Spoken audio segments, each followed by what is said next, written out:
professor, sabe? Não, esquece. Ele é bom de comunicação. Não, mas ele é Ah, de esporte não. esporte? É tênis. Por que você não treina, porra? Por que aqui não tem jogo de Mas tênis? isso é esporte da burguesia, porra. Não é não, ele tem razão, tem que Uma ter coisa... bom. Porque, olha só, Natação. a gente não pode andar na piscina. Por quê? Porque não abre pra população. Por que não é pra população? Não sei, eu vim aqui já perguntar. O dia que a imprensa vier aí, pegar o final de semana, essa porra fechada, o prejuízo político é infinitamente maior do que colocar dois guardas aí.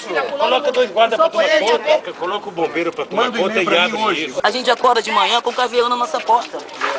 Eu tenho vídeo meu aqui, que, se eu achar aqui, caveirão. Caveirão acordando. No tráfico? Não, na minha rua não. Não tem não, né? Não, Não tem nego de metralhadora não. Tem, Mas mas esse otário, pra fazer o discurso de otário? eu não participo. Eu não participo. Então, isso Tá precisando. E onde a gente mora é terrível. É a faixa de Gaza. é isso, ó, tu é muito... Tu não me engana não, ó. Bota Eu essa vou pra inteligência escola toda pra sempre. estudar, ô sacana. Eu vou pra escola sempre, Leandro. Leandro, vai estudar, porra. Eu vou sempre. Gente, cara.